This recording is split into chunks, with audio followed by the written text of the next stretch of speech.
रुखसाना ने जोर से चिल्ला के कहा, अब्बू मैं जुनैद से ही निगाह करूंगी। पूरे घर में सन्नाटा सा छा गया। रुखसाना के अब्बू बिल्कुल ही दंग रह गए। आज तक किसी ने अब्बू से इतनी ऊंची आवाज में बात नहीं की थी। चिल्लाना तो दूर की बात है। पूरे घर में सन्नाटा पसरा हुआ था। रुखसाना की माँ कुछ कहती इसके पहले अब्बू बाहर चले गए। 17 साल के रुखसाना को अपने से 15 साल बड़े जुनैद से मोहब्बत हो गई थी। कोई इस इश्क को समझ नहीं पा रहा था। जुनैद एक दुकान में काम करता था।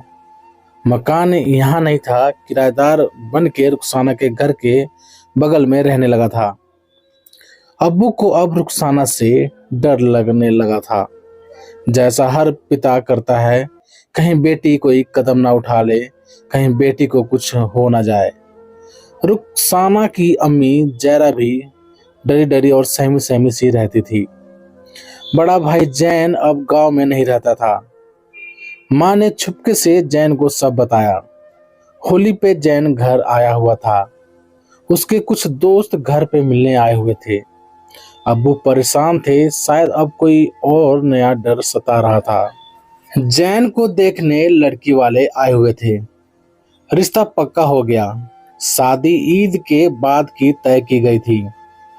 रुखसाना को अब और क्रोध आने लगा था। अम्मी, मैं लड़की हूँ, मेरा निकाह पढ़वा दो पहले, भाईजान के बाद में भी कर सकती हो। रुखसाना ने गुस्से में जैरा से कहा, बेटा जुनैद बहुत बड़ा है, तुम दोनों में उम्र का फासला बहुत है और तुम्हारे अब्बू की दुकान में नौकरी करता है, लोग क्या कहेंगे? जैरा ने कहा। कुछ दिन बाद ईद का दिन था। जैन के ससुराल वाले जैन के लिए मिठाई, सेवइयां, कपड़े लेके आए हुए थे। सभी के लिए कपड़े आए थे। घर में चहल पहल थी कि अचानक जुनैद के घर से फोन आया। रुखसाना के अब्बू ने फोन उठाया। थोड़ी ही देर में कुछ लोग आए। जुनैद के चाचा और भाई थे। भाईजान, आपसे कुछ खास बात करने आए हैं हम लोग। हाँ कहो इरशाद, अब्बू ने इत्मीनान से कहा। जुनैद का निकाह तय कर दिया गया है। आगरा सर्दियों में तारीख है। आपके घर से जुनैद के ससुराल में कोई बार बार फोन कर रहा है। शायद आपकी लड़की रुखसाना की आवाज है। ये कैसी बातें कर रहे हैं? जैन ने गुस्से में चिल्लाते हुए कहा। सच बोल रहे हैं हम जैन मियाँ, संभालिए अपनी बहन को, ये तो आग लगा के रखेगी किसी के घर में। जुनैद का निकाह हुए 1 साल से ऊपर हो चुका था। जैन का निकाह भी हो चुका था। वो अपनी पत्नी के साथ बाहर शहर में रहता था।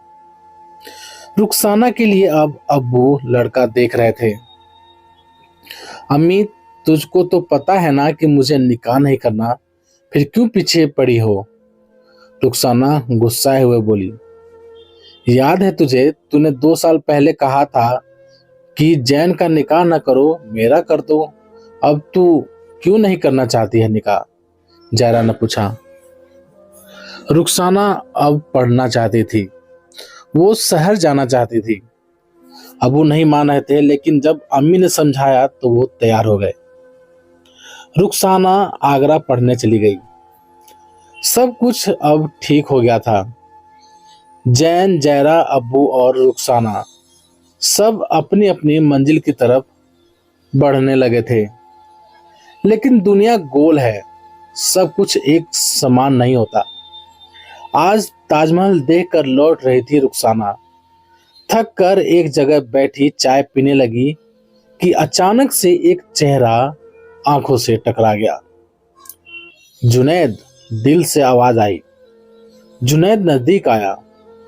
तुम यहाँ कैसे रुखसाना? जुनैद चौंक के पूछने लगा।